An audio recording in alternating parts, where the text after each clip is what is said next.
Hey everyone, welcome back to another episode of Uncensored Solar TV, brought to you by all the amazing and dedicated, passionate, super incredible, and beautiful folks over here at Solar Wolf Energy. And I want to talk to you guys today about windmills, wind power, things like this.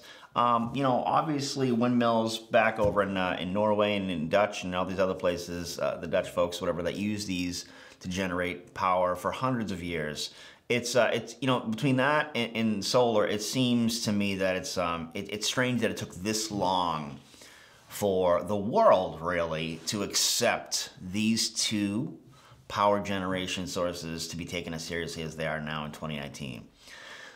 But that's now behind us. We're embracing this finally as a country, America, which, it's for such an open-minded, open border, open-minded, fun-loving, just American place of capitalism and other possibilities, why it took so long for us to accept it when other countries have been doing this for, decades. Now we're finally on board. And what we really need to do is step it up. That being said, I want to kind of talk today about wind specifically.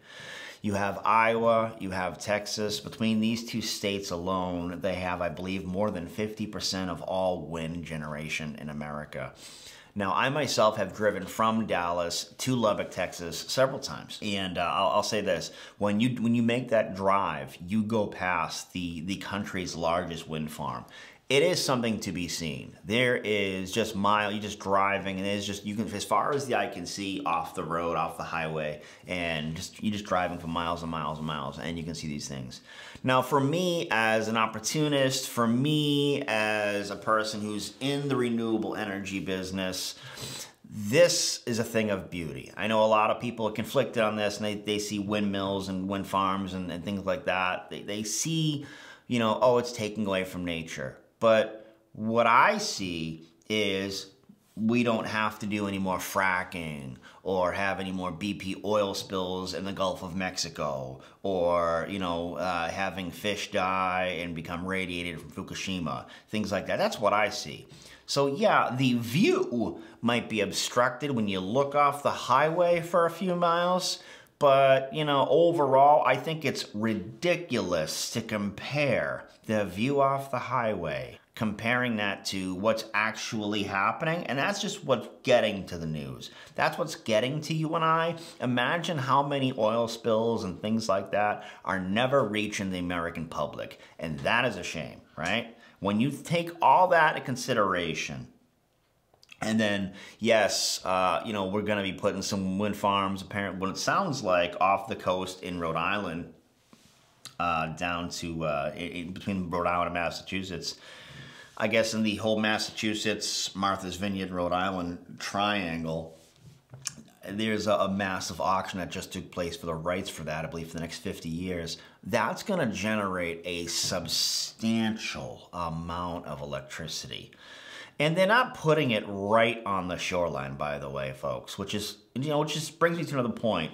For years, the Kennedy family here in Massachusetts opposed windmills and any kind of wind generation off the coast while they were in office. And now that they're no longer well, some of them still are, but now that they're no longer in office, these are now passing, right? That is thinking, and that is selfish thinking. Let me go back. That is selfish thinking, okay? I can't stress enough, you're not gonna see these things right off the back of your house. Now, if you're an affluent family or individual or whatever that has oceanfront property, first of all, congratulations. That's a nice thing to have. But, should they put up a dozen windmills or something like that, and you can see just a handful of them, when you're looking at your expansive view outside from your deck or your second or third floor or fourth floor, whatever, balcony out your bedroom, whatever, and yeah, you may be able to see one of those. Answer me this in the comments below.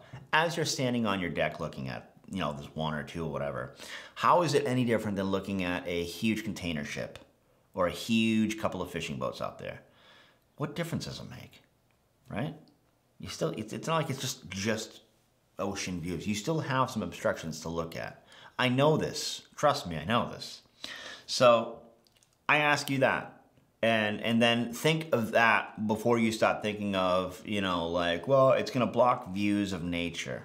Block views of nature. What it does, the ROI of return on investment of nature, the return on nature, we'll call it that, is substantial. There's way more win-win looking at that than the 1900s way of generating electricity in this country, okay? We have, you know, potential catastrophes like 3 Mile Island. And once you tear and decommission down a nuclear facility, and then you can't go near or build anything else on that area for, I think it's like 140 years or 150 years or something to that nature after this, you know, after that site has been decommissioned. And then, you know, coal and everything else. Once we look at the alternatives and then you dare say how ugly a windmill is, nobody has sympathy for you. In fact, I think you've shown how ignorant you are, honestly. So, I'm going to keep this video short. It's one from the heart for me. I think wind generation, and I'm saying this, you know, from a solar guy, my hat's off to those individuals, those hardworking individuals, those people in the wind industry. Thank you. You guys are doing a great, great thing. I think it has the potential to become the leading power generation for America. Wind, I believe that. With that said, we all here at Solar Wolf Energy, all of our hats are off to you. We thank you for what you're doing and keep doing it, regardless of the flack, because no matter what it is we're all doing, we're all getting some haters and some people who don't agree with what it is we're doing. So keep doing it, don't lose focus, and we look forward to working with you guys side by side. Thanks for watching another episode of Uncensored Solar TV, brought to you by my amazing team here that I'm blessed to have with me at Solar Wolf Energy. Thanks.